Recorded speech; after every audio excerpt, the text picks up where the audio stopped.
Assalamualaikum warahmatullahi wabarakatuh. Perkenalkan, nama saya Habibah, mahasiswi Universitas Islam Negeri Mataram. Di sini saya akan menjelaskan mengenai peninggalan sejarah bercorak Buddha di Indonesia. Pernahkah kalian mengunjungi Candi Borobudur? Sungguh indah dan menakjubkan, bukan? Candi Borobudur merupakan salah satu peninggalan agama Buddha yang ada di Indonesia, tepatnya di Magelang, Jawa Tengah.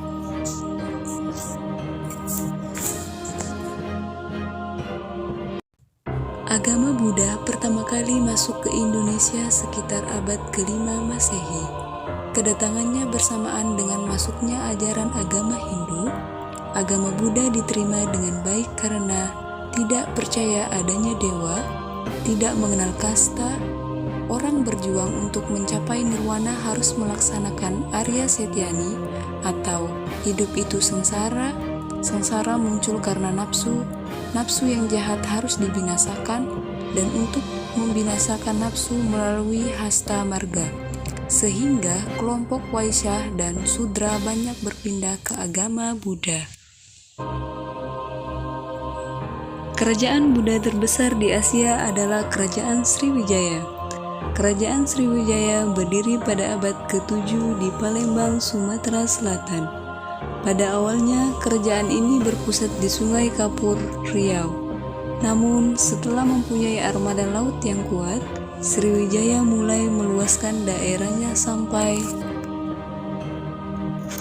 Tulang Bawang, Lampung, Pulau Bangka dekat Palembang, Jambi, Sungai Batanghari, Kerajaan Kaling dan Mataram, Jawa Tengah, serta Kedah, Semenanjung Melayu atau Malaysia, hingga Tanah Genting Kerah, Malaysia. Sriwijaya disebut kerajaan maritim karena mempunyai wilayah perairan yang luas dan angkatan laut yang kuat. Dalam perkembangannya, Sriwijaya menjadi pusat perdagangan dan pusat agama Buddha. Yang pertama sebagai pusat perdagangan. Letak Sriwijaya yang strategis di jalur perairan dunia membuat perdagangan menjadi maju. Sriwijaya menjadi pusat perdagangan terbesar di Asia Tenggara, Cina, dan India. Mereka bertemu dan berdagang di Sriwijaya. Sementara dalam perdagangan antar daerah di Indonesia, Sriwijaya menjadi pusat dan pintu perdagangan Indonesia dengan Barat. Yang kedua, sebagai pusat agama Buddha.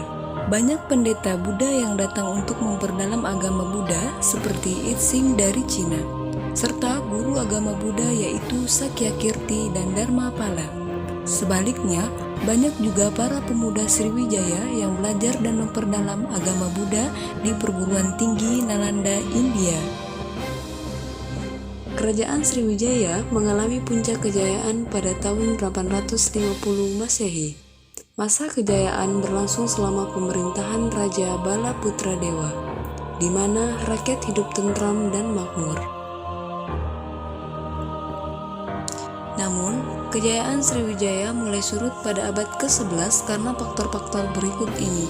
Yang pertama, setelah Bala Putra Dewa wafat, tidak ada lagi raja yang cakap memerintah. Yang kedua, letak Palembang yang jauh dari laut membuat kapal-kapal tidak mau singgah dan mencari tempat lain untuk berlabuh. Yang ketiga, banyak wilayah bawahan yang melepaskan diri, misalnya Jawa Tengah dan Melayu. Yang keempat, serangan dari kerajaan lain. Beberapa candi di Jawa dan Sumatera yang merupakan peninggalan sejarah Buddha, diantaranya yang pertama Candi Borobudur di Jawa Tengah yang didirikan tahun 770 Masehi. Yang kedua, Candi Kalasan di Jawa Tengah merupakan candi Buddha tertua di Pulau Jawa yang didirikan pada tahun 778 Masehi. Yang ketiga, Candi Mendut di Jawa Tengah yang didirikan pada masa dinasti Sailendra. Yang keempat, Candi Sewu di Jawa Tengah. Yang kelima, Candi Pelausan di Jawa Tengah. Yang keenam, Candi Samberawan di Jawa Timur dan Candi Muara Takus di Sumatera. Demikian pemaparan mengenai peninggalan sejarah bercorak Buddha di Indonesia. Ingat, tidak ada yang baru di dunia ini kecuali sejarah yang tidak kamu ketahui. Oleh Harry S. Truman. Sekian dan terima kasih. Wassalamualaikum warahmatullahi wabarakatuh.